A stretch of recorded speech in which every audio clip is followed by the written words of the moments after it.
Salut les amis, j'espère que tout le monde va bien. Aujourd'hui on a pas mal de travail. Je vous rappelle ce qu'on a déjà fait. On a démonté tout le moteur, on a fait le contrôle dimensionnel, on a fait le contrôle visuel et électrique du moteur. Allez, c'est parti pour le remontage. Ici ça commence très mal parce qu'avec une telle oxydation il est impossible de remonter le joint SPI. Donc pour éviter de refaire la pièce, il y a une solution géniale qui consiste à poser un manchon de réparation. Ah oui, c'est vrai, ça c'est le petit short que j'avais fait là-dessus. Bon, pour lubrifier vos pièces mécaniques, un truc super pratique, c'est de remplir une seringue avec de l'huile que vous utilisez pour votre mélange moteur. Tous les joints SPI doivent être changés impérativement. La lèvre du joint SPI et sa portée doivent être lubrifiées. Oui, on n'est pas dans le cadre d'une pompe à eau de mer ici, donc là il y a effectivement lubrification. Pensez également à lubrifier les entretoises de séparation. Même si elles sont neuves, ça permettra d'augmenter considérablement leur durée de vie. Une fois que vous avez fait tout ça, vous pouvez remonter votre joint SPI en appliquant une pression. Attention au sens, le ressort est à l'intérieur. Clac, voilà, c'est en place. Et on va faire exactement la même chose du côté du rotor stator. De ce côté, l'entretoise est en bien meilleur état car elle n'est pas du côté mère, elle sera donc conservée. Les joints SPI du moteur sont à changer impérativement. Alors pour toutes ces histoires de roulement, de joints SPI, joints à lèvres, nomenclature, les types, etc. Si ça vous intéresse, si vous voulez en savoir plus, j'ai fait une vidéo là-dessus spécifique. N'hésitez pas à regarder si ça vous intéresse. J'évoque notamment le problème du ressort en acier que vous voyez là, que je vous montre là. Regardez, voilà. Au lieu de mettre de l'inox, ils mettent de l'acier. Ça, ils adorent ça. C'est bien dommage. Mais c'est comme ça. Allez, on n'oublie pas de remettre le ressort en place. Clac.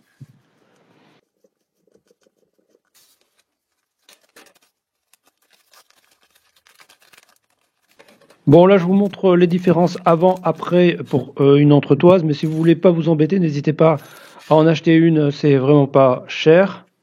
N'oubliez surtout pas de la graisser, ça c'est super important pour prolonger sa durée de vie, parce que c'est des pièces qui ne sont pas en inox, elles sont en acier. Et vous pouvez ensuite préparer le remontage du second joint SPI. N'oubliez surtout pas le sens de remontage, le ressort toujours vers l'intérieur. Ne déposez pas tout de suite les segments, vous devez d'abord regarder comment ils sont montés. Vous pouvez noter sur une feuille de papier leur ordre de montage, leur sens et leur tierçage. Bon là je vais un petit peu vite, mais normalement il faut nettoyer les gorges évidemment et faire surtout le contrôle métrique du piston. Ça c'est à voir sur la vidéo spécifique. Alors, ici le sens de montage est indiqué par la mention top que je vous montre et ici, il n'y a pas d'ordre de montage car les deux segments coupe-feu sont identiques. Et là, je vérifie la conformité des anciens segments par rapport aux nouveaux. Et je peux ensuite procéder à leur montage. Ici, c'est un petit piston. Il faut avoir un peu l'habitude, mais on peut le faire à la main. Bon, là, toujours pareil. Je vous rappelle qu'on a un moteur de temps, donc on ne va pas avoir de segment racleur. On aura deux coupe-feu. Donc voilà, les segments sont maintenant en place. On n'a plus qu'à procéder à nouveau à leur lubrification. Ici, comme vous pouvez le voir, on a deux ergots de positionnement sur le piston qui vont nous indiquer comment tiercer nos segments, donc on a un peu de chance. Si vous n'avez pas d'ergot de positionnement, comment on fait? Alors ici, on a un vilebrequin qui tourne et la force qui s'applique sur le piston n'est pas du tout verticale, elle est axiale. Vous pouvez voir que le piston est repoussé en angle vers le haut et que les forces de frottement seront donc beaucoup plus importantes du côté droit, ici, que du côté gauche. Les rayures d'usage que vous voyez sur le piston, que je vous montre là, sont beaucoup plus importantes que de ce côté. Le jeu consiste alors à repérer cette phase d'usure et à la marquer. Et la première règle est de ne pas tiercer de ce côté. Voilà, donc là, c'est interdit. C'est également interdit le long de l'axe de vilebrequin, donc des deux côtés. Vous ne pouvez pas tiercer non plus. Par conséquent, les coupes de nos deux segments auraient pu être placées au bout de ces flèches.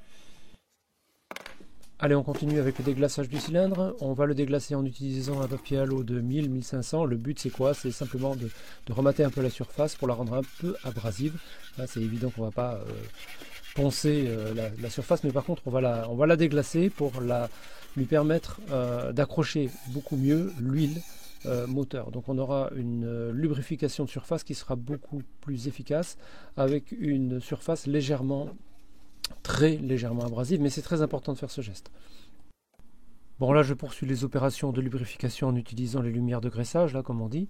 Hein, vous n'oubliez rien et surtout vous pouvez y aller, hein, il n'y a pas de problème. Hein, vous utilisez votre huile de coupe, hein, l'huile de coupe que vous utilisez pour votre mélange de temps, hein, pour graisser tout ça. Et on procède à la réinsertion du piston en comprimant légèrement les segments, en utilisant une spatule en aluminium pour ne rien abîmer. Mais il existe également des outils plus spécifiques à ce genre de choses.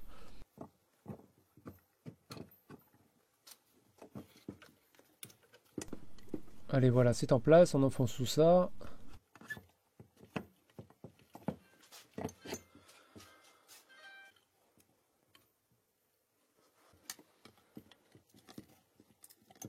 Allez, vous positionnez ensuite soigneusement les deux entrefers du vilebrequin, pardon.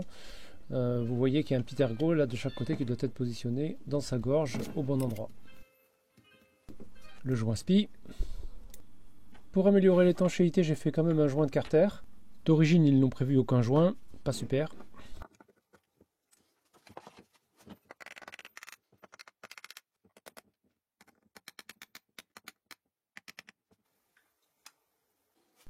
Au niveau de la visserie, il est fondamental de bloquer l'arrivée d'humidité saline au niveau des filets, tout simplement parce que l'odomère va provoquer des réactions d'oxydation qui vont provoquer des blocages qui peuvent être rédhibitoires au niveau de votre visserie. En clair, vous pouvez avoir toute votre visserie complètement bloquée. Donc il faut absolument penser à isoler vos boulons. Le serrage des boulons se fait en passe croisée. Bon là je le fais à la main, mais vous devez respecter le couple de serrage. Là on a ce sont des boulons de M6, donc on doit être à 8-10 Nm. Vous pouvez alors moi je le fais à la main parce que j'ai l'habitude, mais vous pouvez utiliser une clé dynamométrique. Bon voilà, ça commence à prendre forme, ça commence à être mignon. Allez, on passe à la préparation de la tête motrice. Là aussi il y a pas mal de travail.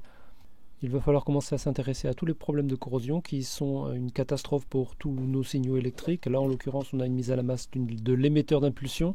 Il faut réparer ça. Donc vous voyez là-dessous c'est complètement corrodé, c'est pas possible. Donc on dégraisse, on gratte et on applique ensuite un isolant électrique.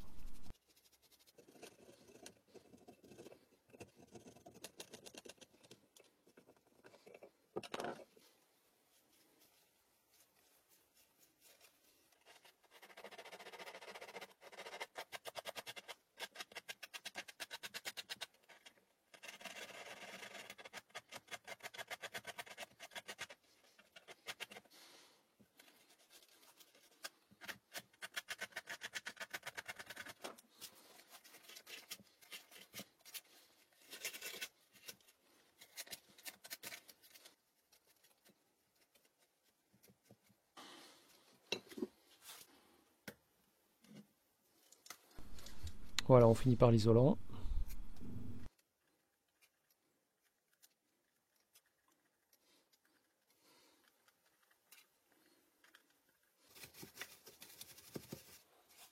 N'oubliez pas aussi de traiter les filets puisque c'est par eux que se fera aussi la qualité du contact de masse.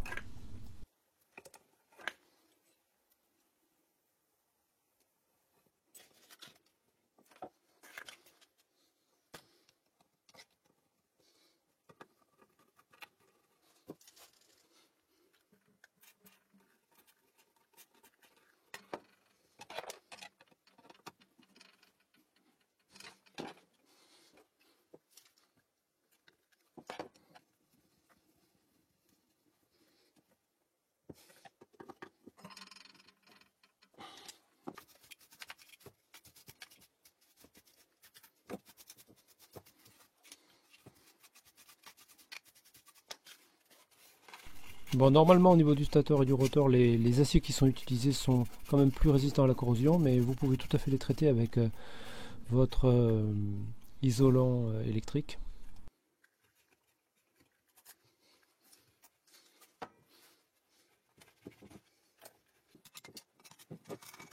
Bon, ça c'est notre rotor, on a un début de petite corrosion, on va s'en occuper avant que ça dégénère, ce serait dommage de ne pas le faire maintenant.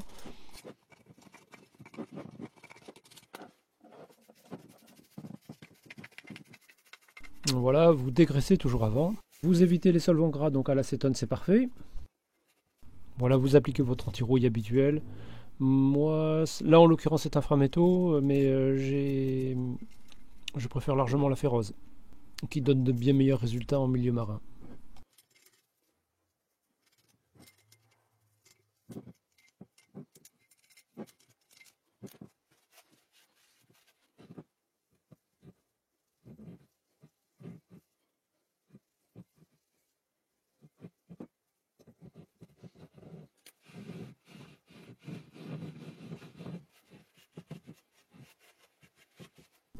La clavette, faites très attention à ne pas la perdre et à la positionner dans le bon sens.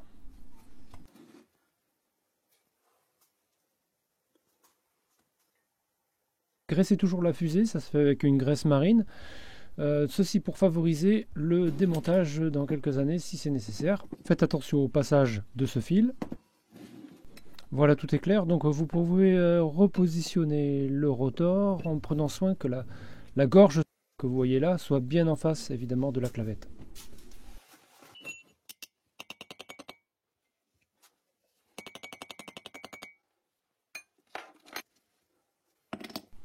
Bon, ensuite rien de particulier, c'est du serrage traditionnel.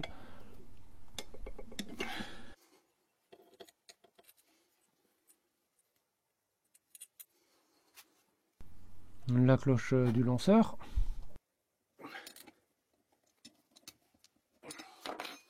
On va ensuite remonter la cloche d'engrenage, hein. C'est là-dedans que passe l'arbre d'entraînement de l'hélice. Si c'est nécessaire, n'hésitez surtout pas à changer ce joint spi, c'est très facile. Pour la fixation de la cloche, on va utiliser un frein filet pour étanchéifier les filets, vous commencez à avoir l'habitude. Et évidemment pour éviter les phénomènes électroliques, aussi toujours pareil. On va tendre un joint aussi pour isoler les contacts entre les parties métalliques.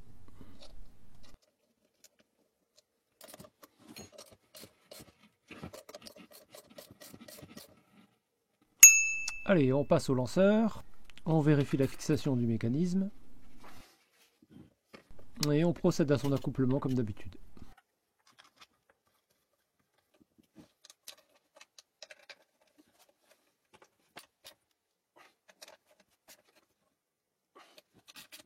Voilà, et avant d'aller plus loin, on vérifie le dispositif d'entraînement.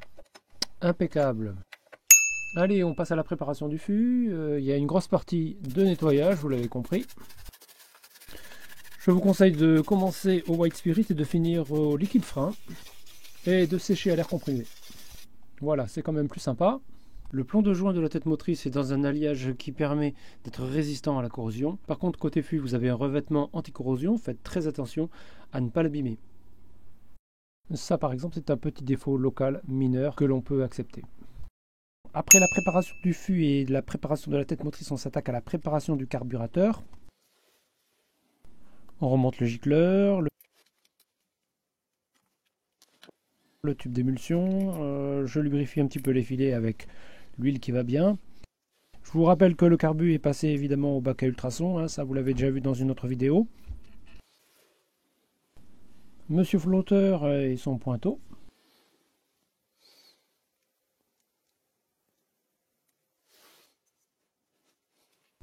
Bon voilà, là c'est du basique, hein. Faites attention à ne pas abîmer le pointeau lors du remontage de l'axe, mais il n'y a rien de particulier.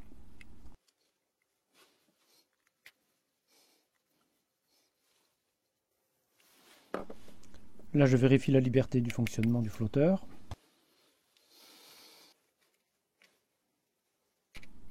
On remonte l'obturateur et on change le joint de cuve du carburateur. Là ça c'est une pièce importante à changer. Et non, on ne rajoute pas de la pâte à joint, le joint se suffit à lui-même. Bon, là aussi pas de difficulté particulière, faites juste attention à ce que le joint reste bien en position lors du remontage. Et on va pouvoir mettre en place les vis.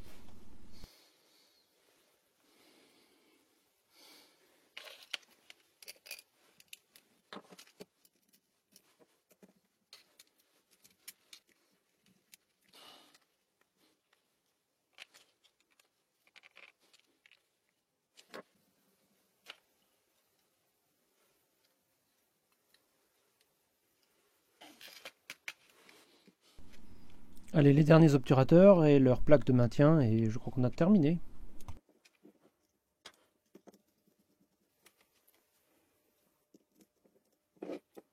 Bon ben voilà, hein. On est presque prêt à remonter le carburateur, donc on va vérifier qu'on a le bon joint. Bon, là je vous conseille vraiment de vérifier par rapport à l'ancien. Et à partir de maintenant, on va pouvoir tout assembler. Le carburateur, la tête motrice et le fût sont donc prêts pour être assemblés ensemble. Soit vous assemblez d'abord le carburateur sur la tête motrice, soit vous décidez d'assembler d'abord la tête motrice sur le fût. Votre choix dépend du type de moteur. Donc nous on va remonter la tête motrice en premier. Vous voyez que je suis en train de graisser l'arbre et que j'ai déjà préparé mon joint. Graissage des boulons à la graisse marine résistante à l'eau. Vous avez vu en passant que je n'ai évidemment pas utilisé de pâte à joint en plus du joint fibre neuf. Vous commencez juste à positionner les boulons, à faire un premier serrage de maintien. Pour le serrage final, procédez impérativement par passes croisées. La documentation technique donne parfois un ordre de serrage de boulons particulier à respecter. Je vous conseille également d'utiliser vraiment là une clé dynamométrique pour deux raisons. La première, c'est que vous êtes sûr de serrer au bon couple, et la deuxième raison, c'est que vous êtes sûr que chaque boulon aura une force identique. Le support du déflecteur du carburateur d'un côté avec les deux longues vis qui vont bien, et de l'autre côté vous allez trouver le joint fibre que l'on a vérifié il y a une minute. Dans les opérations de serrage habituelles.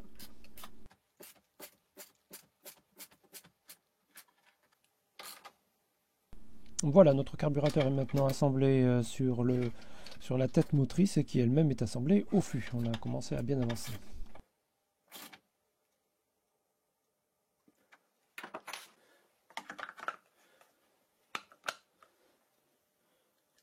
On peut désormais remonter le déflecteur et on va pouvoir passer surtout au volet électricité. Les connexions électriques. Alors certaines cosses électriques doivent être refaites. Là vous voyez, on a des corrosions sur ces cosses électriques qui sont inacceptables. Hein. D'un point de vue électrique, là c'est une catastrophe. Vous devez aussi vérifier la qualité de la mise à la masse de la bobine. Ici, ça va nous demander un bon petit nettoyage. Ça, c'est une cosse également qui va devoir être désoxydée. On ne peut pas la garder comme ça. La cosse du coupe-circuit est par contre en bien meilleur état. Mais cette fiche banane, par contre, est extrêmement douteuse. On la refera. Donc là, c'est parti. On va changer toutes les cosses malades.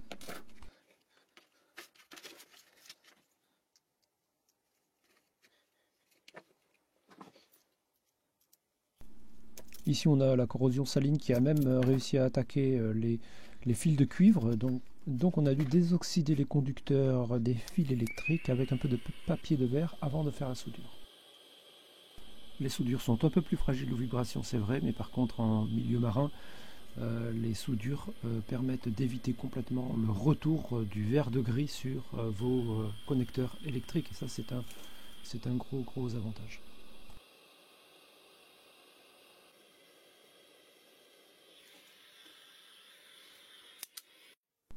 Les gaines thermorétractables de finition.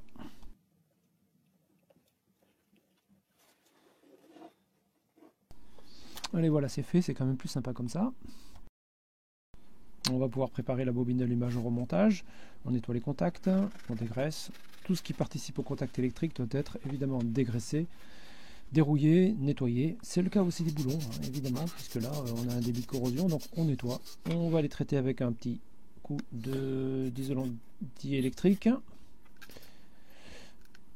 Voilà, on va pouvoir protéger en fait nos contacts avec cet isolant. On va pouvoir les protéger d'un retour d'humidité. Une fois que vous avez fait tout ça, vous pouvez remonter votre bobine. Vous pouvez aussi remonter votre coupe-circuit qui est mis à la masse au même endroit que la bobine.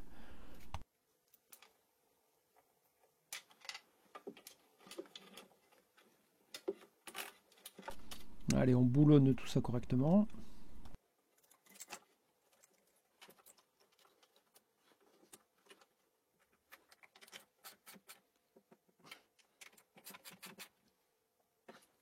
Ensuite, vous pouvez rebrancher paire par paire vos fils électriques qui possèdent des deux côtés la même couleur. Vous ne pouvez pas vous tromper.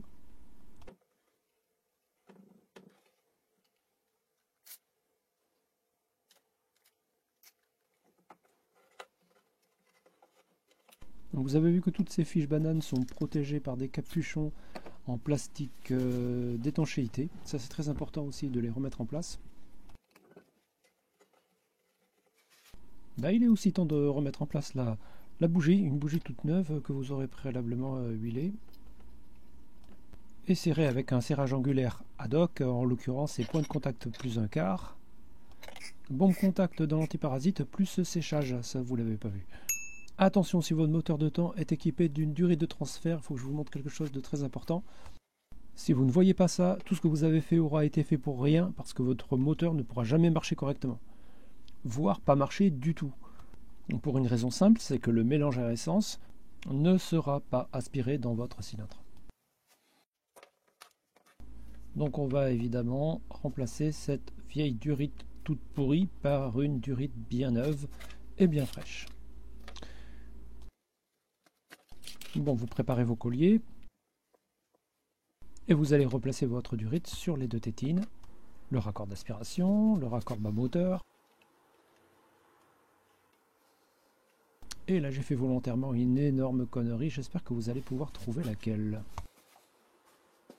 Et là c'est vrai que c'est un deuxième piège parce que si je laisse ça comme ça, mon moteur ne fonctionnera pas et j'aurais fait tout ça pour rien du tout. Je vous laisse chercher, regardez bien cette durite. On ne croirait pas, hein, mais à l'intérieur il y a quelque chose qu'il faut impérativement récupérer. Regardez, je la coupe en deux. Je vais vous montrer la toute petite pièce qui est cachée à l'intérieur. Et ça c'est un grand classique. C'est assez pernicieux parce que comme panne, pour arriver à trouver ça, c'est vraiment pas évident. Vous voyez, il y a un anti-retour à l'intérieur. Et cet anti-retour là, il faut le remonter sur la nouvelle durite. Voilà. Alors ça c'est super important et en plus, il faut le remonter dans le bon sens. C'est un anti-retour de 6 mm, hein, c'est tout petit, il est certainement en cuivre. Il fonctionne exactement comme un clapet. Du côté des deux trous, vous avez la sortie de l'essence. Et de ce côté-là, vous avez une bille, ça c'est l'entrée de l'essence. Bon, pour savoir comment remonter ce clapet, il faut juste comprendre comment fonctionne un moteur de temps. Vous allez voir, c'est super simple. Là, je vous fais la bielle, on est dans le bas moteur ici. Et ça, c'est le transfert du mélange du bas moteur vers le haut moteur par le canal de transfert. Cette aspiration a lieu lors de la descente du piston. Par contre, lorsque le piston remonte, il va falloir couper la route du mélange. Et c'est là qu'intervient l'anti-retour. Il doit permettre le passage du bas moteur vers le haut moteur.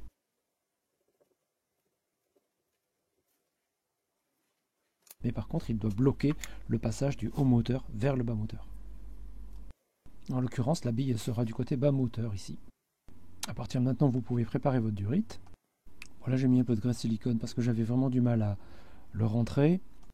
Maintenant, vous pouvez souffler dans votre durite pour vérifier que vous ne vous êtes pas trompé de sens. Et en profiter pour vérifier le fonctionnement de votre clapet anti-retour. Cette fois c'est bon, le clapet est en place dans ma durite de transfert.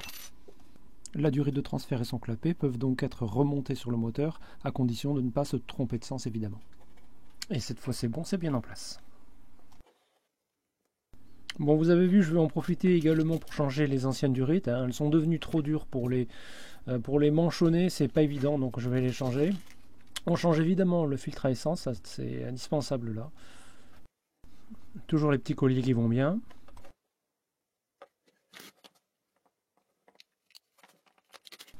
Bon là il n'y a rien de particulier, hein. Je vous laisse finir de regarder.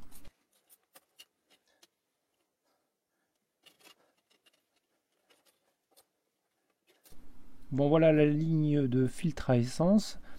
Vous pouvez maintenant la remonter dans le bon sens, hein. Toujours pareil, attention au sens là quand même, hein, au niveau de la pompe diaphragme. La flèche du filtre dans le bon sens. Alors maintenant on peut s'attaquer au robinet à essence et là on a une mauvaise surprise parce que le manchon en cuivre s'est désolidarisé malheureusement de la partie aluminium, du corps en aluminium, donc il va falloir refixer tout ça. On va en l'occurrence bien le nettoyer, le dégraisser, toujours pareil. On va le rayer également pour que la surface présente un bon état de surface pour le collage que l'on va faire. Donc là vous pouvez rayer en rotation en utilisant un papier de verre de, je crois que là c'est un 240, pas la peine d'y aller trop fort non plus. Mais l'objectif c'est vraiment quand même de bien rayer à la surface et on va faire pareil au niveau de notre manchon. Voilà, donc on va bien déglacer notre manchon également. Et l'accroche mécanique sera réalisée au moyen d'un Loctite fort. C'est un Loctite 270 là en l'occurrence qui sera utilisé pour le collage.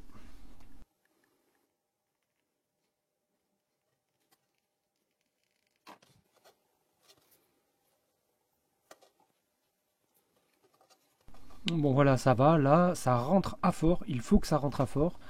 Si vous avez trop pensé ou si vous laissez trop de jeu, attention, le Loctite que vous allez utiliser risque de ne pas prendre du tout parce que vous n'allez pas vous retrouver dans une situation d'anaérobie qui est indispensable au séchage de cette colle. Vérifiez bien le joint torique de la cuve, hein, évidemment. Ce serait trop bête d'avoir un problème à ce niveau-là et éventuellement vous pouvez le graisser lors du remontage uniquement avec de la graisse silicone.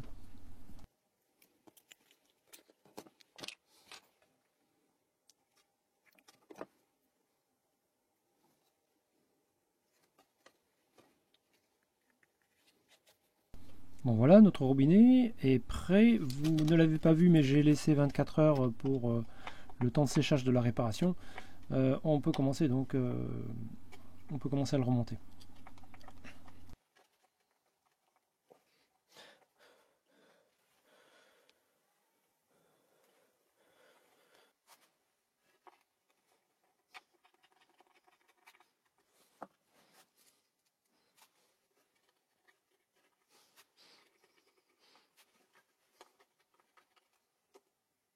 Et voilà, le robinet est en place, on le met en position fermeture et on continue. Et on continue avec le raccordement de la dernière partie, c'est-à-dire la partie réservoir. Bon, vous voyez, c'est un bon exemple, c'est l'ancienne durite, elle est dure, je n'arrive pas à la mettre en place, donc je vais la réchauffer en fait avec un décapeur thermique en y allant mollo, hein, faites attention, mais ça marche très bien. Je vais la réchauffer pour la ramollir et la mettre en place beaucoup plus facilement. Oui, voilà, vous voyez qu'en refroidissant, elle arrive même à garder une nouvelle forme. Et voilà, ça y est, cette fois c'est en place. N'oubliez pas le collier. Vous pouvez mettre un collier Rilsan. Si ce ne sont pas des colliers Rilsan de basse qualité, il n'y a pas de problème.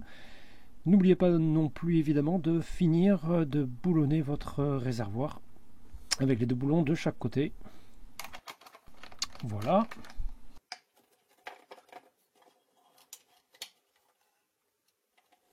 Et on passe à la mise en place du coupe-circuit qui, comme vous pouvez le voir, aurait mérité une mise en place avant la tête motrice. On aurait eu un peu moins de mal. Voilà, c'est fait. Et là, on touche à la dernière partie en nous intéressant maintenant à la mise en place des tringles de commande. Donc voilà, c'est tout simple, hein. Vous mettez le bout de la tige dans le trou et dans un deuxième temps, vous venez clipser l'ergot de verrouillage sur la tige. Voilà, c'est en place, on va faire exactement pareil en haut.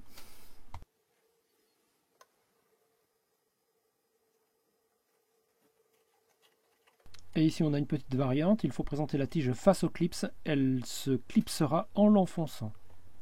Clac, c'est bon. Et ensuite on passe à la tringle du starter. On engage d'abord la tige le starter et on va ensuite la clipser directement sur son emplacement. Et là vous pouvez vérifier si vous avez bien travaillé ou pas. Ah ben vous croyez que c'était terminé? Ben non, il nous reste encore le câble d'accélération à mettre en place. Le câble d'accélérateur sera fixé avec la manette des gaz au minimum. Attention, n'oubliez pas ça. Et toujours pareil, on vérifie ce qu'on fait.